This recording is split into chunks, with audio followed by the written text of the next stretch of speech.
guys, this is Rob back for another review.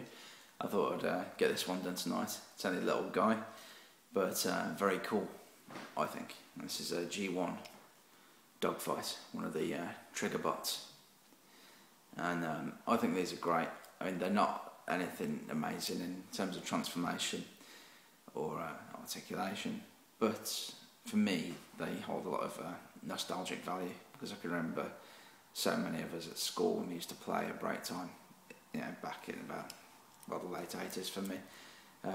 People used to bring toys in to play with, as I'm sure kids still do today, and we used to play Transformers, and we used to bring these things in, and I'm sure I had this as a kid. This isn't the one I had as a kid, but I have many memories of these guys, and particularly this one.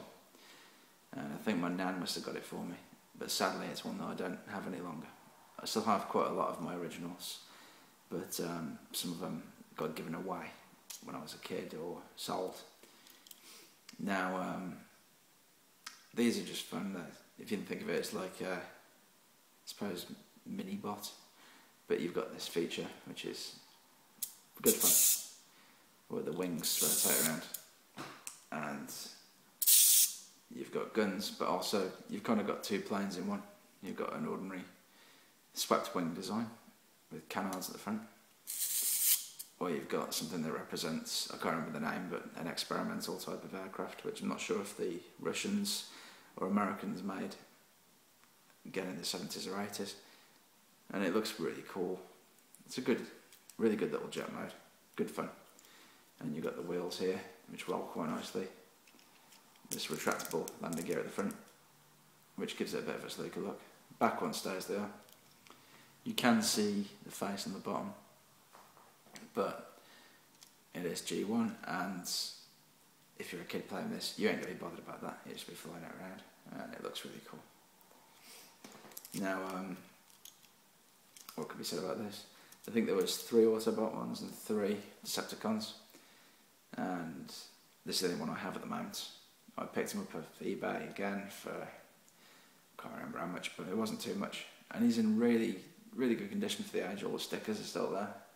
They're a bit worn, but they're there, which is nice. Some there. Now to transform in, you just take this nose bit and bend it up, and do whatever you want with that. That's how it's supposed to go. Then pull the legs down. They can be a bit stiff sometimes. And then, when you get to this stage, you can, oh, no, a bit too early. Press the button, the wings fold around, and then you can pull this back, and that's him in robot mode. And it ain't a bad robot mode for what it is. It's small, it's cute, it's very G1 and quite well proportioned for what it is again. And you press this, and you've got another feature you can have as attack mode, which does have quite a bit of fun factor in it. It kind of looks a bit like a Seeker as well, to a degree. So I do think this guy's cool. Probably one of the better of the Triggerbots or Triggercons. If you're going to get one, I would definitely recommend this, but don't pay too much for it. Size comparison, here he is with full of Cybertron Optimus Prime. So he ain't the biggest, but he's certainly made out of good quality stuff there. Nice solid plastic, really dense. And to transform him back, you can put this back, fold those back over, and then without reactivating it, try and shut the legs back up. No, that was easy this time. Sometimes it's quite stiff. Then fold that back down, and you're back where you started. So, nice, quick transformation.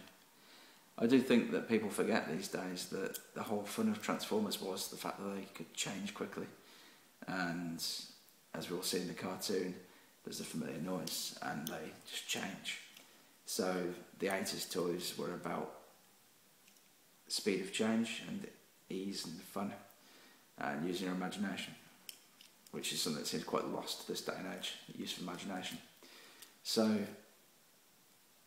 when you've got your new figures, I find that if you, sometimes it's nice obviously to have a challenge, and I'm very grateful of the diversity in Transformers, and that you can have some that really screw your mind up, like Revenge of the Fallen, Jetfire.